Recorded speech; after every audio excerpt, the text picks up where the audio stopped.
Oi, meu nome é Alejandra e este é meu trabalho sobre o seminário de Jorge Amado, onde trabalhamos as duas obras Terra do Sem Fim e Os Sertões de Euclides de Cunha.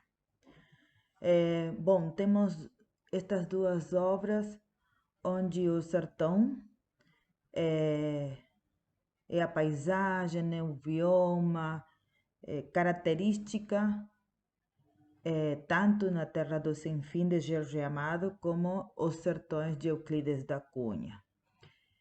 E temos este sertão tão diferente do Brasil, da imagem que a gente em geral tem do Brasil, árido, agreste, a seca, muito longa, que é marcante no homem que mora nesta região do sertanejo.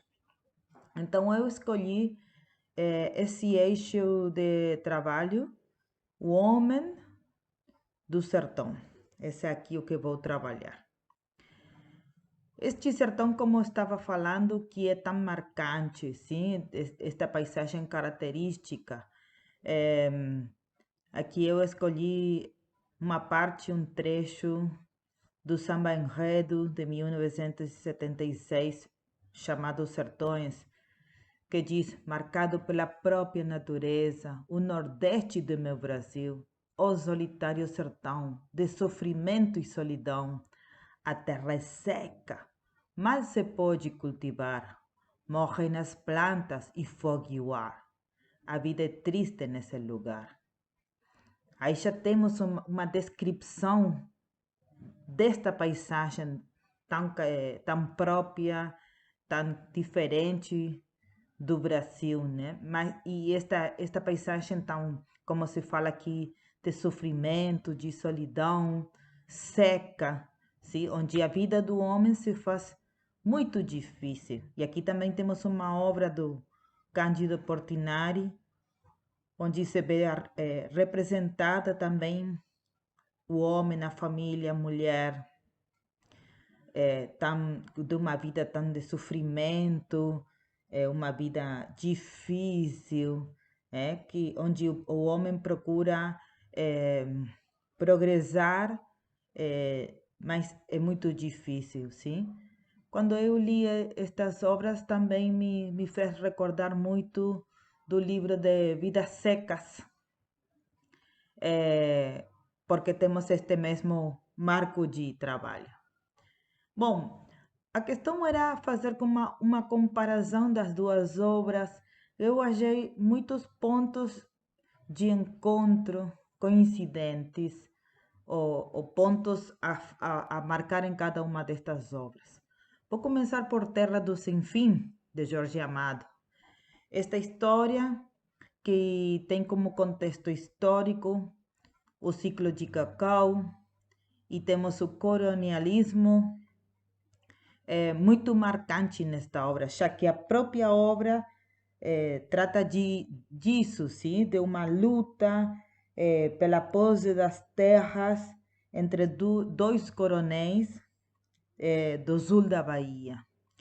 E nessa luta se fez uma descrição da terra, do homem, da sociedade, do contexto, sim. A terra forma parte, as duas obras, a terra é uma questão principal das histórias, sim? A terra marcante, ou seja, que vai formando ou marcando o homem que mora nestas regiões. Também encontrei aqui como neste livro, Terra do Sem Fim,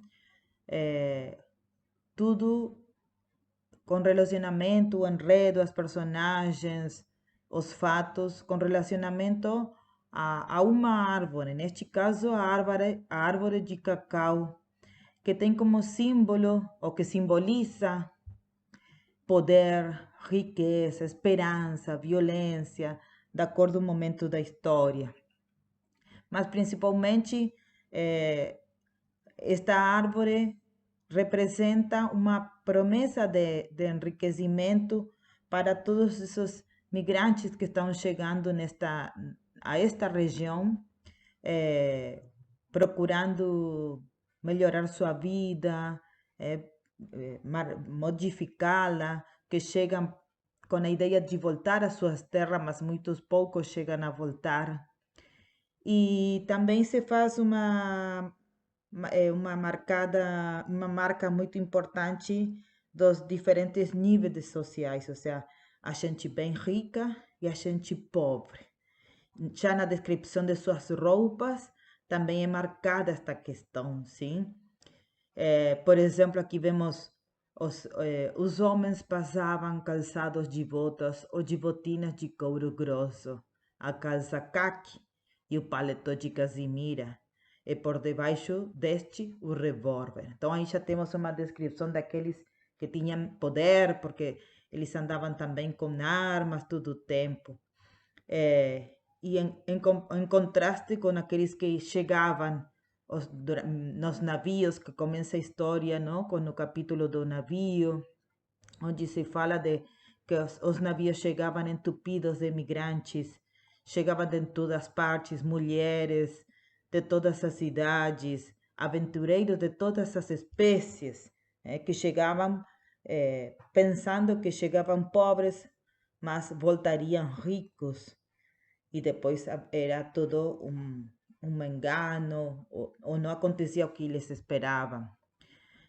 Também na descrição das casas, por exemplo, sim, é marcada esta diferença de pobre e rico, como é feita a casa de paredes de barro, de teto de zinco, o chão de terra, onde o mesmo cômodo era sala, cozinha, era tudo, sim? Em comparação com outras, onde a fortuna dos coronéis podia se medir pelas casas que eles tinham. Quanto mais dinheiro tinham, construíam novas casas mais grandes, com maiores comodidades, não? E bom, nesta história nós temos esta luta das famílias do senhor Badaró e o coronel Horácio da Silveira, que disputam pelas terras do Sequeiro Grande. E também temos a história dividida em capítulos: o navio, a mata, a gestação da cidade, o mar, a terra e o progresso. Em cada um destes capítulos também se faz, por exemplo, no caso do capítulo da mata, uma descrição dessa mata que é desmatada justamente para poder fazer os plantios de cacau, desta árvore que é vista como uma árvore de ouro no final da história, sim, que dava frutos de ouro. Depois temos nesta história uma marcada luta de poderes, onde se dá a lei do mais forte, uma demonstração de poder todo o tempo. Também está presente a injustiça social, que é denunciada pelo Jorge Amado, e a exploração do trabalho, sim? Ou seja, estes coronéis que tinham muito poder e marcavam nos trabalhadores esse poderio.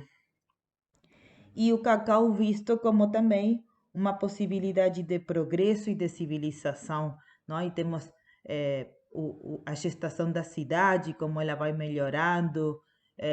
Depois temos no progresso como muda de categoria a cidade, e isto era muito prometedor, sim? Prometedor. Então aqui acho que o homem nesta história é marcado pelo cultivo do cacau, o que ele representa, os coronéis, seu poderio, suas injustiças, e a terra é marcante, sim? Vai dando forma, vai falando da identidade do brasileiro do Nordeste. E depois temos os sertões de Euclides de Cunha, onde o contexto histórico tem que ver com a Guerra dos Canudos. Também este sertão está dividido em capítulos, a terra, o homem na luta, quase podemos dizer muito, com muita semelhança nos nomes, onde também nos capítulos de cada um é bem marcada a descrição da terra, do homem, por exemplo, aqui Euclides de Cunha vai falando do sertanejo, do vaqueiro, vai fazendo toda uma descrição de todos estes homens, onde ele fala que são diferentes do branco, sim, deste povo brasileiro que não é só branco, ele fala também do brasileiro produto da mestiçagem, deste brasileiro que é analfabeto. Então ele fala de outros diferentes daquele do Rio de Janeiro. E também temos aqui nos sertões, neste livro, o sertão como condicionante do homem. Também temos esta questão de coincidência. E assim como na Terra do Sinfim temos o cacau como essa árvore como marcante da história de seu cultivo, como questão de progresso, de nova vida, aqui temos o umbuzeiro, que é chamado de como árvore sagrada do sertão, como árvore da vida, do conhecimento. Então aqui temos novamente esta questão de elementos coincidentes.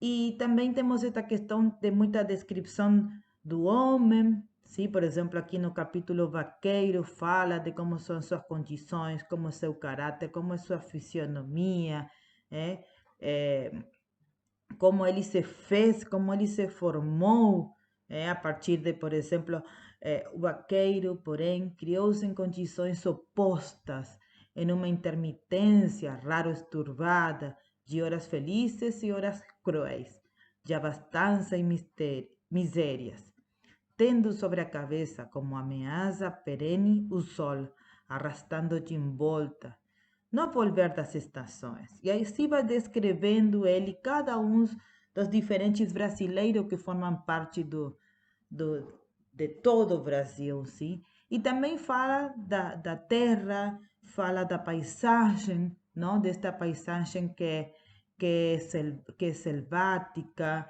que também ele fala como que é uma raça inferior, não? Por isso que fala de uma evolução regressiva, o homem do sertão como também inferior, porque não é como o homem do Rio, do homem branco.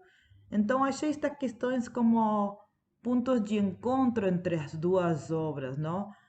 A divisão dos capítulos que são semelhantes, as duas têm contextos históricos reais do Brasil, as duas falam do homem do sertão, uma vida condicionada por uma árvore, no caso do cacau, do umbuzeiro. Também nas duas se vê bem marcadas as diferenças sociais deste sertanejo. Bom, este aqui é meu trabalho e acho que espero que seja o solicitado.